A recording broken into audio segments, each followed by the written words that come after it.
Au nom du Père, du Fils et du Saint-Esprit, ainsi soit-il. Aujourd'hui, on va finir ce contexte historique de Louis XIV et de son époque et de la compagnie avec une anecdote, mais qui aurait pu avoir de graves conséquences et qui sera historiquement intéressante pour notre propos aussi, et puis même pour notre leçon morale, je dirais. Parce que quand la grande histoire, en fait, n'est faite que de petites histoires que l'on maîtrise bien, qui sont un acte d'orgueil, un acte de passion, un acte de colère. C'est ça qui fait l'histoire, en fait. Ce sont les passions et les vertus humaines. Mais on voit toujours mieux dans des grands personnages, c'est plus impressionnant, mais au fond, ce sont nos problèmes. C'est le fond de l'histoire. Les hommes sont blessés par le péché, et selon qu'ils vont vivre d'amour ou sans vertu, ou dans la grâce, eh bien, ça changera l'histoire. Et c'est toujours pareil, cette époque nous permet de bien comprendre que ce n'est pas parce que j'ai la foi que je suis automatiquement vertueux. Ce n'est pas parce que j'ai été baptisé que je serai indemne de tout vice, de toute passion. Autrement dit, je peux vivre en donnant au désordre et n'avoir qu'une foi morte. C'est ce que l'époque nous montre du grand siècle. Un plus grand nombre, déjà, la foi était morte. Donc il dépend de moi, aidé de la grâce, et bien d'avoir une foi vivante, c'est-à-dire animée par la charité divine. Et donc en conséquence de savoir me faire violence pour faire mourir en moi les œuvres de la chair qui sont celles de la triple concupiscence. Alors quelle est cette anecdote assez importante? C'est vers la fin de son règne du pape Innocent XI. Il voulait régler un abus qui était fréquent dans la ville de Rome par rapport aux ambassadeurs et au monde diplomatique, qui avaient des franchises, des libertés, des privilèges, comme tout. C'est normal, les ambassadeurs ont certains privilèges. Mais le problème, c'est que ces ambassadeurs avaient étendu leur immunité diplomatique, non seulement à la personne, c'est normal, mais aussi à tous ceux qui habitaient dans leur hôtel, mais plus que ça, même la rue. Vous voyez, l'abus. Toute la rue où habitait l'ambassadeur, bon, là, c'était plus gérable. La police pontificale ne peut plus rien faire, parce qu'il n'y a pas qu'un ambassadeur, vous imaginez. Donc l'abus était criant. La plupart de toutes les cours européennes ont bien compris qu'il fallait revenir à ce qui était raisonnable, donc l'hôtel, la maison et la personne du diplomate. Tous les rois ont accepté, sauf un, Louis XIV. Pour lui, c'était une offense envers sa personne et son pouvoir. Et alors, non seulement il juge mal, mais il va provoquer le pape en envoyant un ambassadeur, justement, pour montrer qu'il ne se soumet pas à ce changement de discipline. L'ambassadeur s'appelait le marquis de Lavardin, s'appelait monsieur Henri de Beaumanoir. On est en 1687. Ah oui. 1687, c'est toujours cette époque des deux lettres qu'on a évoquées, 88-89, où Marguerite Marie parle du roi et de la compagnie de manière louangeuse et fausse. Enfin, pas possible, on a vu et on le reverra encore. Alors, le pape avait changé la chose avec des sanctions, c'est-à-dire que si les diplomates ne se soumettaient pas à cette restriction d'immunité, eh bien, ils étaient excommuniés. Donc, Louis XIV envoie en provocation son ambassadeur qui, eh bien, est de facto excommunié comme la bulle le prévoyait. Le pape ne se laisse pas intimider et il va même jusqu'à interdire l'église Saint-Louis, paroisse des Français à Rome, Saint-Louis des Français. Donc, l'église de Saint-Louis des Français est interdite, c'est-à-dire qu'on ne peut plus y recevoir les sacrements. Il y a interdiction de donner les sacrements parce qu'elle a reçu un excommunié notoire plusieurs fois. Alors Louis XIV et les évêques et les magistrats français vont s'opposer à cette décision. On est dans la même logique. Vous voyez comment un acte déraisonnable d'orgueil, aveugle, et puis va enchaîner, vous allez voir, la chaîne d'événements qui vont se lier. Et l'argument des Français est simple. Le marquis de Lavardin est ambassadeur du roi très chrétien, de sa majesté très chrétienne Louis XIV, et donc ne pouvait être qu'exempt de tous les censures ecclésiastiques. Quand tu représentes Louis XIV, tu es exempt de la discipline. C'est Louis XIV. Et ensuite, pour raison d'État, eh bien, le Parlement va déclarer tout commerce avec Rome comme étant interdit pour les Français, pour le clergé et pour les fidèles. Et il suppliait le roi de rassembler un concile national pour prendre des décisions pour l'église gallicane. Bref, c'était une invitation au schisme. L'avocat général du Parlement va faire même appel au concile. On est maintenant en 1688 à Versailles. Louis XIV va charger un cardinal, un français, d'Estrie, c'était son nom, de lire une dépêche à Innocent XI pour lui adresser en tant que prince temporel. Donc, il y a des nuances, mais ça reste excessif et injuste. Il s'adresse au pape en tant que chef temporel des États pontificaux, pas en tant que chef des chrétiens. Ce qui est concevable en soi. On est indifférent temporel, ça peut se concevoir. Et on était un peu dans ce cas-là. Mais écoutez la suite. Et il lui donne simplement un ultimatum au nom de Louis XIV. L'ultimatum de régler toutes les affaires qui sont pendantes entre Rome et la France. Et au moindre retardement, dit la lettre que le cardinal doit lire au pape, au moindre retardement, je ferai entrer mes troupes en Italie et je me mettrai en possession de la ville d'Avignon. Donc c'est un chantage et un ultimatum. Ces vaines tentatives, le pape ne cède pas. S'il cède sur ça, c'est surtout qu'il n'a pas le droit. Enfin, c'est pas possible. Donc le pape ne cède pas. Alors Louis XIV, eh bien, fait traiter le nonce du pape à Paris comme un prisonnier et va occuper de facto Avignon et tout le comtat vénétien. Et puis va appeler un concile universel. On appelle au concile universel pour régler les problèmes du pape.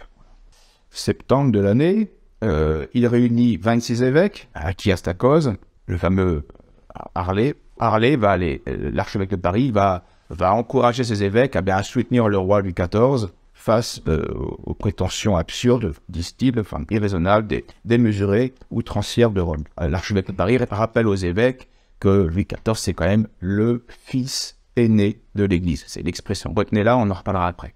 C'est le fils aîné de l'Église. Ça ne pas rien. Alors bien sûr, la Compagnie de Jésus va collaborer à ces choses-là. Les évêques aussi vont remercier le roi pour sa sage conduite, pour l'honneur aussi qu'il leur fait de prendre connaissance de ses affaires.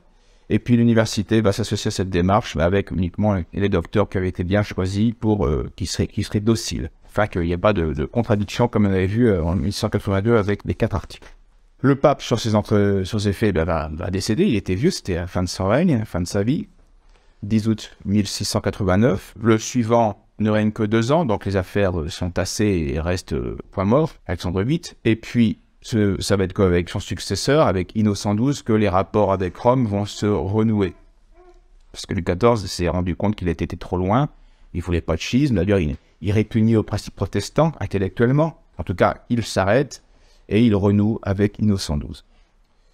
Donc il va exclure de Rome le marquis, qui avait été excommunié, et puis il va envoyer un nouvel ambassadeur qui va arranger les choses. Il va restituer Avignon et le comtat vénétien au pape. Bref, voilà, il fait amende honorable, mais sans se rétracter complètement, vous le verrez. Comme son prédécesseur, Alexandre VIII, eh bien, exige les 4 articles de 1682, ça c'est inacceptable, il faut les supprimer, rétractation, et est exigé par le pape. Et il va publier une bulle, mais qui condamne cela, le droit de la régale, les 4 articles, mais il la publie sans lui donner encore la connaissance au public. Donc elle existe, elle est officielle, mais elle n'est pas encore publique. Elle n'est pas encore connue. Et il espère que le roi va agir avant que cette bulle soit connue. Louis XIV, voyant que l'opinion européenne est de plus en plus révoltée par sa conduite orgueilleuse et inqualifiable, va entamer des négociations avec Innocent XII, va le rassurer. Rassurer, mais sans se rétracter officiellement. Donc il s'agissait en fait maintenant de trouver une formule qui n'humilie pas le roi Louis XIV. Ça peut se concevoir, hein, on n'est pas...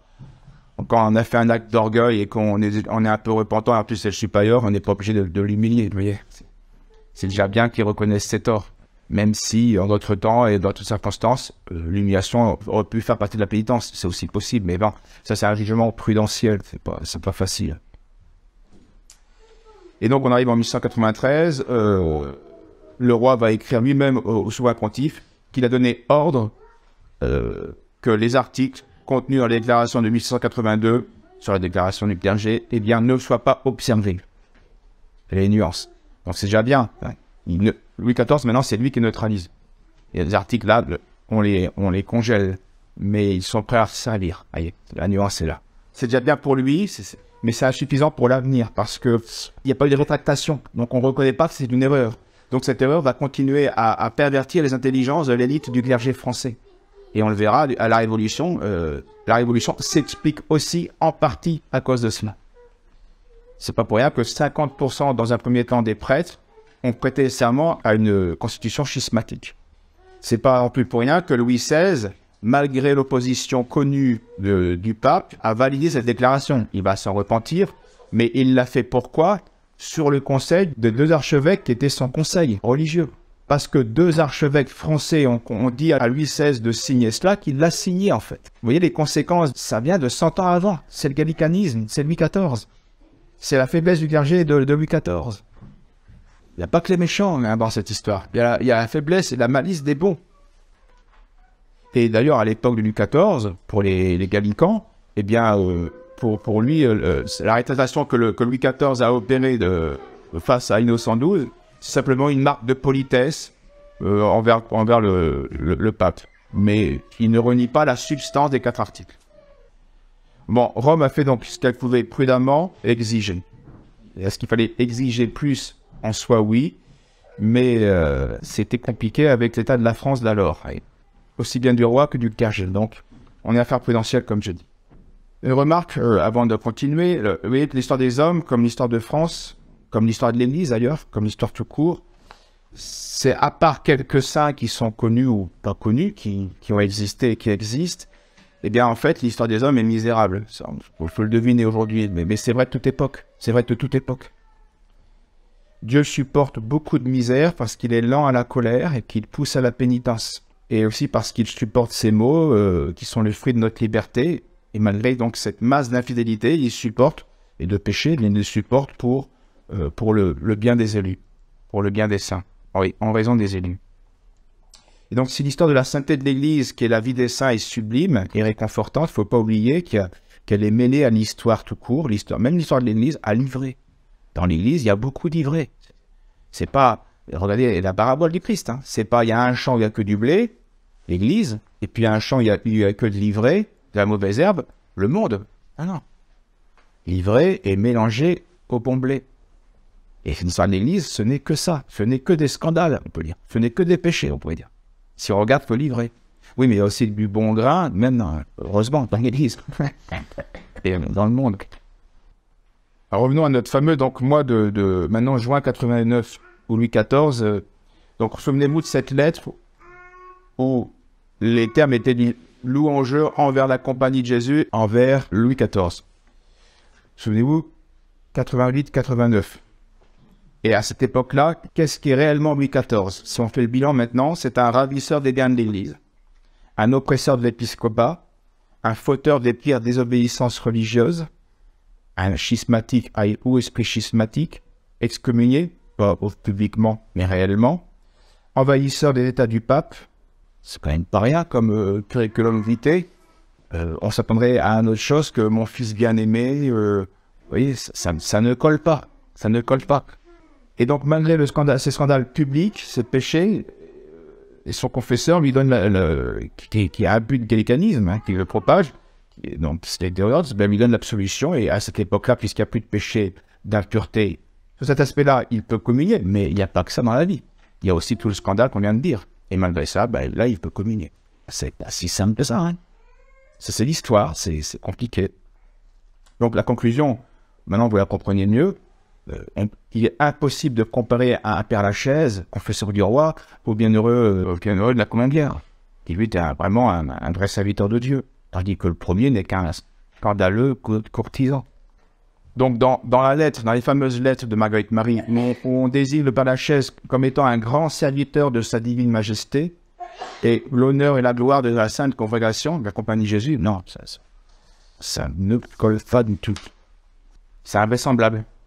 Il y a quelque chose qui cloche. Et c'est le même raisonnement pour la compagnie de Jésus. Dans les lettres, on parle de la très sainte compagnie.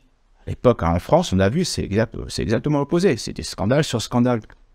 Ils désobéissent. Ils sont en révolte contre leur ordre, contre les constitutions, contre leurs vœux et contre leur général. C'est pas la sainte compagnie, ça. C'est le contraire. Même raisonnement pour Louis XIV.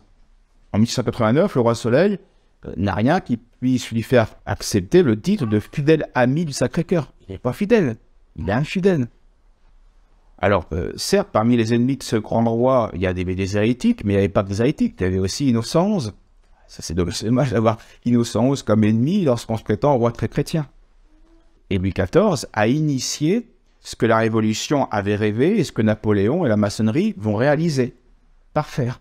Supprimer le pape comme roi temporel. Et ça aurait une répercussion sur sa royauté aussi spirituelle, par ricochet, parce que son indépendance, elle en est liée. Hein. Là, on est corps et âme. Quand le corps est esclave, c'est plus difficile à l'âme d'être libre. Et donc ça, Louis XIV a en fait opéré la contradiction de la mission providentielle de la France. Depuis Clovis, incarné par Pépin le Bref, par Charlemagne et par Saint-Louis. Mais vous voyez bien que cette mission-là, c'est pas la Révolution qui a mis fin. C'est Louis XIV. Alors, Louis XIV a des circonstances atténuantes. Il y a à charge et à décharge. Pour l'instant, on l'a que chargé. Donc, il y a aussi à décharge, évidemment. Bon gré mal gré, il reste une grande figure et domine son temps, c'est évident. Il a des qualités qui surpassent même ses fautes parfois. On peut même dire que, d'une certaine manière, l'orgueil chez lui est plus supportable que, à cause de ses qualités, que l'orgueil chez quelqu'un qui n'a que de défauts. Ça existe malheureusement. Il y en a qui n'ont aucune qualité mais qui vous pourrissent la vie d'orgueil. Bon là c'est insupportable. Quelqu'un qui a des réelles qualités, on supportera ce défaut d'orgueil. Et puis, si ses mœurs ont été longtemps détestables, il a quand même su vaincre ses passions. À un âge où, parfois, les gens s'y abandonnent. Ça, c'est à charge, c'est à la décharge. Ensuite, l'orgueil l'a souvent aveuglé, oui, mais il y avait des flatteurs autour de lui qui ne l'ont pas aidé. Ça n'excuse pas, mais allège la responsabilité. Il a aussi lourdement trompé dans des affaires religieuses par des gens qui auraient dû l'éclairer et qui ne l'ont pas éclairé. Ça, c'est à décharge. Cardinaux, conseils de conscience, les évêques, son confesseur, la compagnie de Jésus. Ils auraient dû mettre des freins, et au contraire, ils l'ont poussé. Et puis, surtout, et c'est là peut-être qu'il mérite vraiment son nom de grand roi, il a su ne pas s'entêter dans les voies de l'orgueil, alors qu'il en avait la puissance. Ça, c'est grand. Il aurait pu finir tous ses projets orgueilleux. À l'époque, la puissance de la France et la puissance du roi auraient eu gain de cause. Il aurait pu aller jusqu'au bout, et il ne l'a pas fait. Là, il est grand. Il a été trop loin, mais il y a une limite où là, il y a une vraie humilité. Il retrouve une certaine humilité, en tout cas. Donc, une vraie grandeur.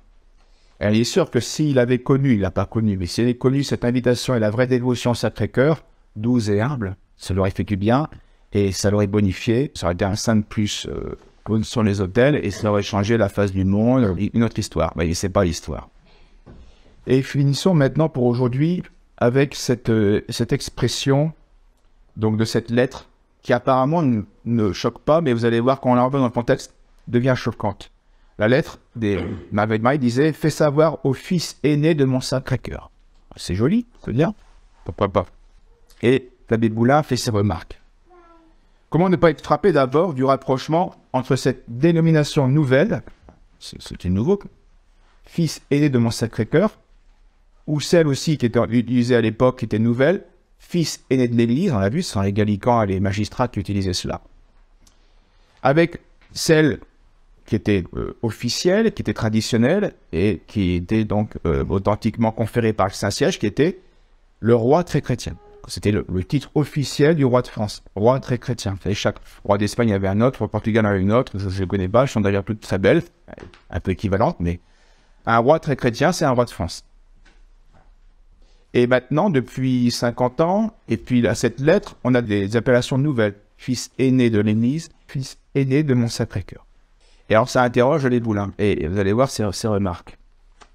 Il montre que oui, il montre que les préjugés gallicans vont mettre en avant justement le nouveau titre de fils aîné de l'Église plutôt que le roi très chrétien. Et un des ministres du roi va expliquer cela dans un document, peu importe, je n'ai pas le temps de faire le conteste.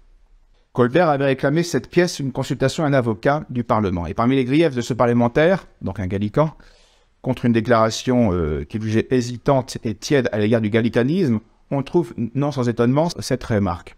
Cette répétition, tant de fois faite de rois très chrétiens à des Français, était inutile, disait ce magistrat. Il est plus avantageux, en parlant du roi, de ne lui donner aucun autre titre. Donc c'est un document officiel. En fait, on insiste là au début de la laïcisation du pouvoir religieux temporel. Il faut arrêter de dire roi très chrétien, roi, point barre. Et c'est que ça commence comme ça, une déviation. Au début, c'est insignifiant.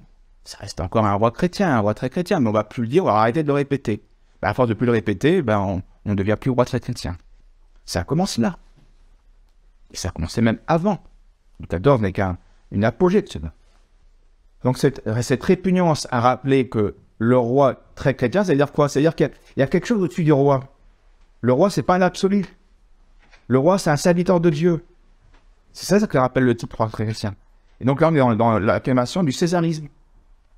La tyrannie. Elle commence là. Et dans l'indifférentisme religieux aussi, de l'État. L'État n'a plus à chercher à savoir ses volontés, son volonté divine. Il doit se conformer à la loi chrétienne, s'il veut être un État juste. Et ce parlementaire disait, je conclus, il faut obéir au prince, il fait allusion à l'épître de Saint-Pierre, au prince, même aux chefs, même lorsqu'ils sont difficiles. Donc peu importe qu'il soit chrétien ou pas chrétien, il est roi, on lui obéit. Alors, il y a des nuances à dire, c'est un peu vrai, mais c'est beaucoup faux. Mais vous voyez où on va en arriver. Donc, déjà, ça, c'est le titre « Fils aîné de l'Église » était mis en avance par les régalistes. Ou plutôt, je vais trop vite, non. Les régalistes, eux, ça leur suffisait. Il est roi, point, tout pouvoir. Mais les gallicans, eux, restaient religieux. Les gallicans, c'est quoi? C'est des régalistes religieux. Donc, il faut encore que le roi reste et avec sa marque religieuse.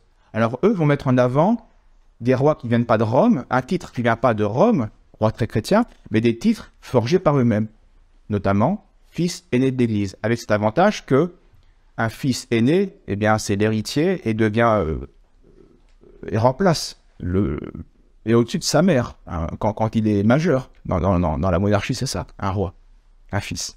Et c'est indu, c'est-à-dire que ce qui était vrai historiquement de la France à cause de la conversion de son chef Clovis, c'est un attribut historique dû à la France. C'est pas un attribut qui est à tous les rois. Louis XIV n'est pas le fils aîné de l'Église.